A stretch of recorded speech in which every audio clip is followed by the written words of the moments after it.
have Chris Matthews playing hardball with Dr. Tony Fauci. I have known, admired, and worked with both of these two leaders for more than 2 decades, so let me give you an inside scoop on them. If you perform a Google search for Global Health Hero, up pops the picture of Dr. Tony Fauci, director of the National Institute of Allergies and Infectious Diseases at the National Institutes of Health. Since his appointment as NIAID director 25 years ago, Dr. Fauci has worked tirelessly to increase knowledge about the causes, treatment, and prevention of the disease. He's been a pioneer in unraveling the mysteries of the HIV virus and is among the most cited scientists in the field. Some of my first years working at NIH 25 years ago were of that early war against AIDS, working to marshal and mobilize scientific skills and resources across institutes to battle this mysterious emerging infectious disease threat. Tony Fauci was in the lead then, and he was in the lead now. In recognition of his pioneering and landmark contributions to the fight against AIDS and other immune-mediated diseases, Dr. Fauci has received numerous awards, including the National Medal of Science, the Mary Lasker Award, 34 honorary doctorates, and the Presidential Medal of Freedom. Please welcome Dr. Tony Fauci.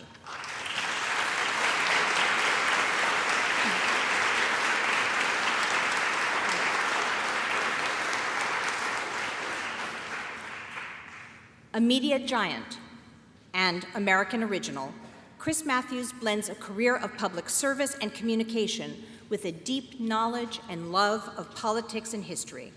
After service in the Peace Corps in Africa, Chris worked as a speechwriter for President Jimmy Carter, and then as a top aide for legendary Speaker of the House, Tip O'Neill. In the late 1980s, Chris switched to full-time journalism.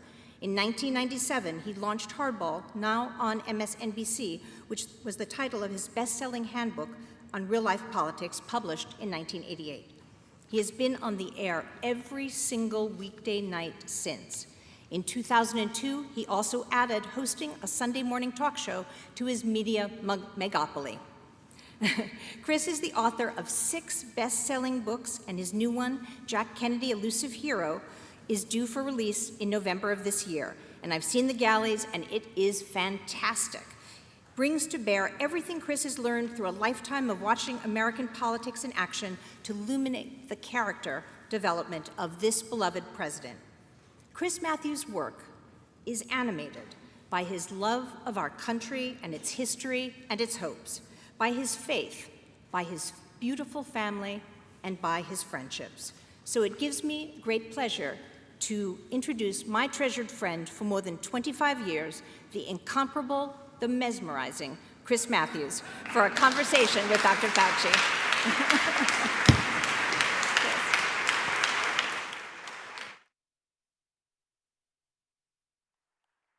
If I were normal, I'd say that embarrasses me. Thank you all. This is a historic occasion in an historic room. For the young people here, this is where the Army McCarthy hearings were held in 1954. You can go watch them in probably any Google search will bring you back to the history of this room, since we're talking about history. It's also, of course, the Watergate hearing room in 1973. This is where the story really broke up. People in this town, we call it this town, Washington, were mesmerized more by Watergate than they were by this stupid debate over the debt ceiling. There was really a good story with fascinating personalities. So this room today comes alive over a history we'd like to, like McCarthyism and like Watergate, we certainly would like to see go into the ash can of history, that's AIDS. I once read I'm a movie buff, of course, and people know that about me, and one of my favorite movie lines is from a cult film, Pretty Poison, where there's Tony Perkins, the actor, said that people only really believe what they discover for themselves. And that is absolutely true. Unless you discover something in a personal way, it's just an abstraction to you. Like a lot of us here at my age, we lost friends. I think their names are public, David Pickford and Herb Denton and John Robinson, the Globe, who were in public life, who were journalists. And you probably shouldn't write their names down if you're in journalism. You never know how stories were covered at the time. So they all died of this disease, and sometimes quietly, through embarrassment. It was all real people, real faces come alive to me. I was in the Peace Corps in Africa, in Swaziland. I was in Swaziland 1. That's how we call ourselves in the Peace Corps, the first one in.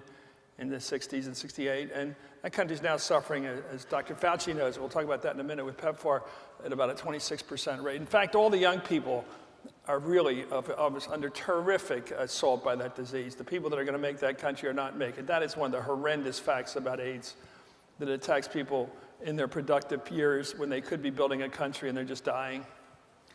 So that's something I care about. I want to thank the two people who are here for us, Susan Blumenthal, who is not only, you know, sometimes you hear that liberals aren't really liberals in real life. They're not really liberals, they're a little snooty. This is a real liberal here in real life, a real liberal. It's not just the theory, it's the humanity of her as a family friend, looking out after our friends, and she loves our kids, and she's rooted for them and made them what they are. She's great. She's a great champion in the AIDS fight, but also in day-to-day life. And Tony Fauci, I don't know many famous, really great people, but he's one of them. And he went to my college, or I went to his college. And someday I'll catch up to his number of honorary degrees. I don't think I will, though. It's great to be here. Let's get started here. AIDS, 1981, it began to be getting incidental illnesses. People were dying, gay people in many cases here in the United States. How are we doing? Well, for 30 years that have transpired from those first days, we're doing extraordinarily well with regard to the tools that we have to fight the epidemic. We have an enormous challenge, both scientifically for things like a vaccine and a cure, but probably even more important for today's agenda is the challenge of being able to take the science and use that to implement what will have immediate beneficial effect for people throughout the world. So the early years, I remember very well, because they were some of the darkest years of my life, where you had nothing. You didn't even know you were dealing with a virus. You just had people coming in and dying, and as a physician, and I know so many people shared that, that was devastating to the patient, to the physician, to the healthcare provider. And then over a period of several years, now 30 years, we got an accumulation of scientific data, of scientific tools that have put us in a position now of being able to transform the lives of HIV-infected individuals. Just very briefly, for example, in the clinic that I was in this morning, which I've been in every day practically for the last 30 years, if someone came in the summer or the fall of 1981 with this new disease, they usually had advanced disease, and their median survival was about 6 to 7 months. That means 50% of them would be dead within that time. Today, if the same 20-some-odd-year-old comes into the clinic with newly discovered HIV infection, and you put them on the array of drugs that the scientific process has given us, you can predict to that person that if they take their drugs, that they would live an additional 50 years. That's the good news. The sobering news is, as Susan said, only less than 42% of the people throughout the world who would benefit from that therapy actually have access to it. That's the real problem. So you take a poor part of the world like Swaziland, which is in southern Africa, between Mozambique and South Africa. You take a little country like that, and if they had the antiviral, then people who would be vulnerable to getting HIV wouldn't get it, probably. Well, if you... Just to get this latest, that Kenneth was talking about, the latest developments, if they were applied out in the worst case of areas, would it be really killing AIDS in effect? Well, yes, but the real challenge is the real world, on the ground implementation of identifying infected people, getting the drug to them, making sure within the context of the customs and the traditions in that country, whether they'll actually take their medication, preventing infection in others. But the scientific answer to your question, Chris, that hypothetically, if you went into a country and were able to identify every infected person and treat that person and get their viral load to below detectable level, you would decrease the likelihood of that person infecting anybody else by 96 to 98%. Do these leaders of the world leaders that have access to the internet, do they all know this? Is that even known at the time? I mean, seriously. Now, this was a problem in South Africa recently. There was real resistance there. do people in the world, the leaders, know this? The health ministers of African countries, for example, do they know this? Yeah, they know this now. South Africa was a bit of an aberration, but not a total aberration. You mean Years Thabo ago, Mbeki? yeah, in the idea of not even appreciating or admitting that HIV caused AIDS, that's behind us right now. South Africa has really now becoming almost the leader in the implementation of these programs. But when you talk about world leaders, that was one of the real important parts about the meeting in Rome just a week ago, last week, is that it became crystal clear that we know we have implementation challenges, but don't argue that we don't have the tools to be able to do that implementation. Because people somehow or other, consciously or subconsciously, don't want to face the challenge of what we need to do. It's going to be extraordinarily resource intensive. This is going to be very, very expensive. But one thing we know for sure, you're either going to pay now or you're going to pay more later. Right. That's the issue. Well, what's the story on PEPFAR funding right now? Well, PEPFAR has done a spectacular job along with the Global Fund and other funders, NGOs, in getting treatment, life-saving treatment, to now about 6.6, 6.8 million people in low and middle income countries. So they're doing the job, they're saving lives. The challenge is that there are right now at least 9 million people who would benefit from therapy who don't have access to therapy.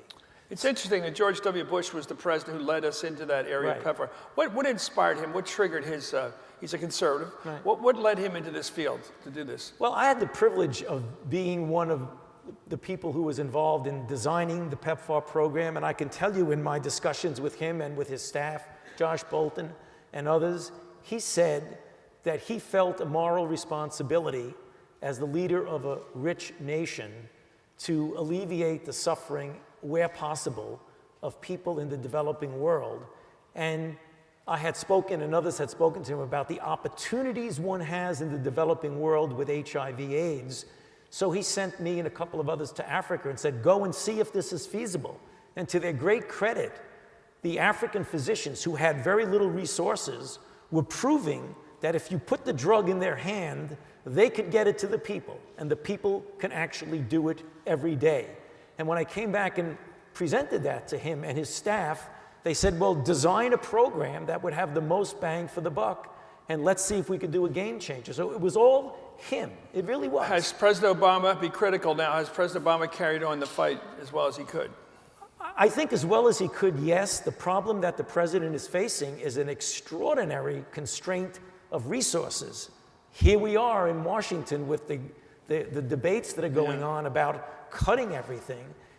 If he had the resources, would he do it? I'm absolutely convinced. He has put the PEPFAR program, our contribution to the Global Fund, under the larger umbrella of a global health initiative, which would be not only HIV, malaria, tuberculosis, but maternal health, child health, nutrition, et cetera. Is that good? That's good. He's deeply committed. The problem is we don't have the resources. What about the fight that's going on? People here are interested, they're advocates and activists. Is there a fight that's going on among the committees now for the FY 2012 budget? Well, I wouldn't say fight. I think the problem is that if you look at one side realizes the reality of not being able to get a big increase in the budget, the other side wants to cut it dramatically. So at the end of the day, even with a compromise, it's going to be less than what we need. But even as a civil servant, can you say objectively that it's a bad investment decision to cut it? Oh, I've said that publicly 1,000 times. I'll say it publicly now. It's not a good idea, not only because of, I believe, we as a nation that historically has cared about others as well as people within our own country, that we have, somewhat of a moral obligation to address the ills of the world. Obviously, people will come back at me and say, well, we have a lot of constraints and resources. That doesn't erase the fact that if we had the resources or if we could get more, we should do it, because it's the right thing to do. Let's talk about the private sector, the NGOs. Bill Clinton, I'm so impressed. My son Michael worked for him in Rwanda for 5 months. making sure that the drugs get to the people and not go on the European black market, like they were going. How's that doing? How's the private sector doing? Well, the private sector is doing very, very well. For example, the Bill and Melinda Gates Foundation, Médecins Sans Frontières, the Clinton Foundation has done a phenomenal job, less in pouring hundreds of millions of dollars than being a phenomenal facilitator in bringing groups together, getting the prices of drugs negotiated down. So, I mean, that with the promise it won't be stolen. Right, exactly. I mean, that phenomenal talent that President Clinton had and exhibited when he was our president, how you put him out in the private sector, he's still as great as he always was. Let's talk about priorities, because you're talking about the budget crunch and the debt fight and all that stuff. And at the real level, it affects whether things get done now or they don't get done.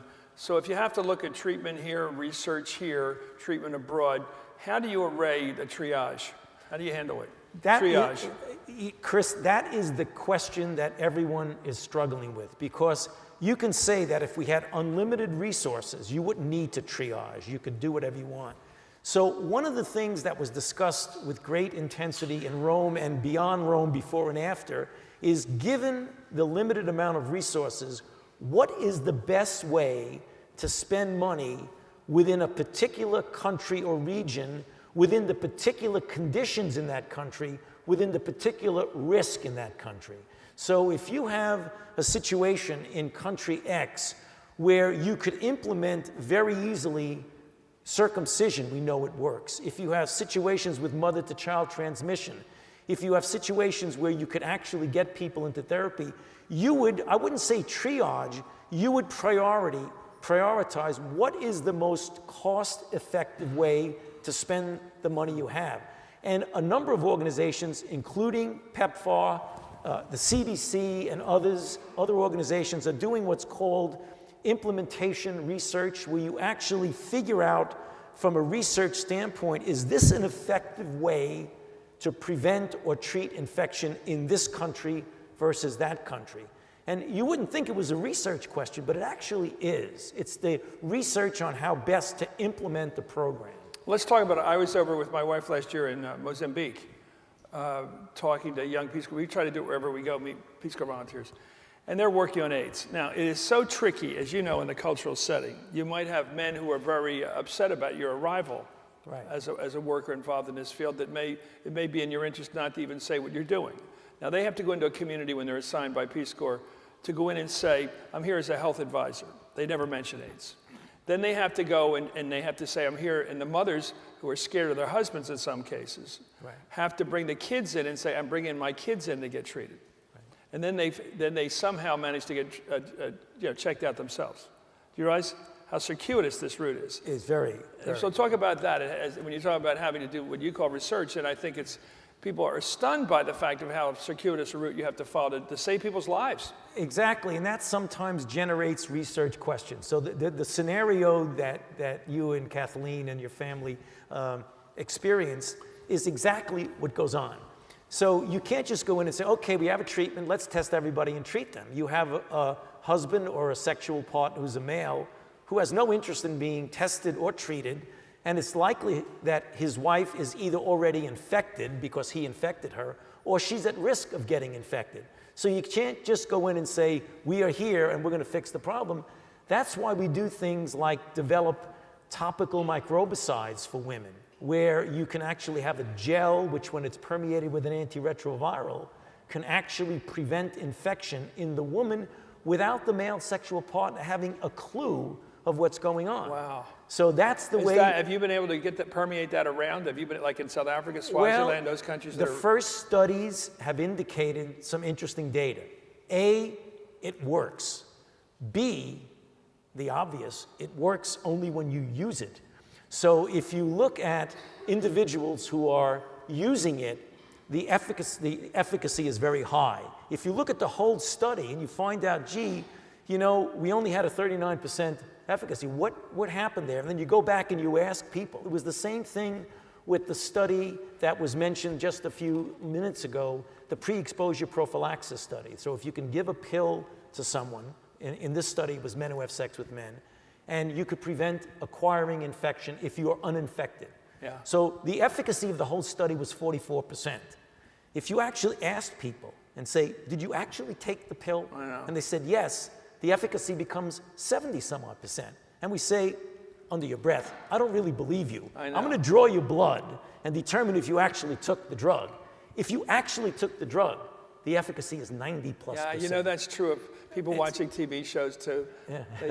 They say they watch Seinfeld every week. It's a third of the time, 2/3 of the time, but it feels like every week, you know. Yeah. But so I don't want to make it culturally, prejudicial. The fact is, most cultures, it's hard to get a straight answer out of people. And that's why the challenge now that we have the scientific proof that it works is how do you get it to work in the population that you're dealing with? And it's different. I mean, it's amazing if you break down, for example, the pre-exposure prophylaxis data, even in the United States, the difference in adherence to the regimen, whether you had a secondary and tertiary education versus a primary education, whether you were less than 25 or older than 25, whether you were African American or white, whether you were rich or poor. Yeah. It was amazing. Amazing. Well, it works, obviously, in public education. People don't, how many people here smoke cigarettes? Come on, hardly any, right? Right. This crowd here, what, 10%? Right. The most? No love, no glove, no love. Right. These kinds of signs up in third world, do they work? Big posters about AIDS prevention. I see them when I go around. Do they work?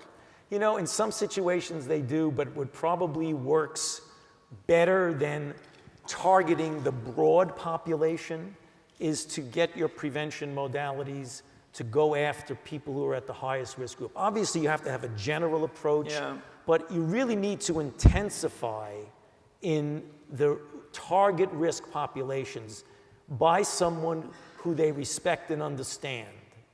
Well, let's get back to this country. We all learned about the problems, the bathhouse, the whole thing that was going on, the crazy living that was going on in the time of this thing came out, and then people began to adjust their behavior, and they survived. And where we stand right now in terms of risk behavior right now? Risky behavior. It depends. Are they getting complacent again? Or Yes. The answer is yes. It's a complicated issue, but the fundamental answer to your question is yes. Back in those dark days, where you had this unfettered bathhouse type culture. Right. You go to the Castro in San Francisco, or you go to the Village in New York, and you see a situation where a substantial proportion of the gay population was infected at that time. It went into the injection drug users and others later on, but a substantial proportion. So if you have a young gay man who might be coming out in his sexuality, he looks around, he sees his friends dying, he sees the hospices full. There's a real major disincentive for risk behavior. Even though some people did practice risk behavior, there's a disincentive. Now, when you have young gay men coming out, you have drugs that you know work, it isn't considered a catastrophic issue in the United States. So you can live through it. Right, exactly. And that's bad, because if you talk to anyone who's HIV infected... And what's the danger of that complacence or that false confidence that you can at worst have a life of drugs rather than no life at all? Well, the danger is obvious that you have disinhibition. You practice risk behavior that if you were afraid, you unlikely would practice that risk behavior. Okay, I want to sum up here. Tell people what they should do. Let's get to that part. Yeah. I mean, if you had everybody in this room walk out the door now for the next couple of weeks, did what you wanted them to do, to make the phone calls, lobby, talk, get into a program to do something, what would you have them do? Well, I would have them do just that. I mean, actually, Susan and Chris and Ken alluded to that, is just have advocacy groups to make it very, very clear that for a fraction of a % of the broader budget, you could have a major impact now in turning the disease around, not only in the United States, but globally. So we would be doing what's great not only for our own citizens, but we would assume a place in history, as we have already, as being a major influence on the health of the world. What has been the impact of the fact that we've changed our views as a country? And probably you and I, I'm a bit older than you actually. The country's changed on the view towards gay orientation. Right. More than any other issue I think we've changed on. Don't ask, don't tell is history. Right. Probably same-sex is probably going to be in our lifetime predominant, maybe state by state, we don't know. DOMA seems to be dying. People in the latest poll, I think it was CBS, 53% support the right of a person to marry a same-sex partner. That is so dramatically different. Now, that information, that acceptance, that more than tolerance, acceptance, how does that work here? Does it have a positive effect about brotherhood and sisterhood with the gay community and the straight community, and therefore caring more about a disease that has in this country affected more in the gay community? The answer is yes. It has been a much improvement over the last several years, decades as it were. The acceptance, so there's less stigma associated with that. The African American community in the United States, and you'll hear, I'm sure, from Phil Wilson about that, are still in a situation where the stigma associated with being an African American gay man is true among much Hispanics too, greater, and Hispanics also. And that's something that he and the people that he works with are working on very, very intensively to help remove that stigma so that we can get the same sort of community support and reinforcement for low risk or no risk behavior. You're my hero, Tony. You too, kid. Thanks a lot. Thank you very much.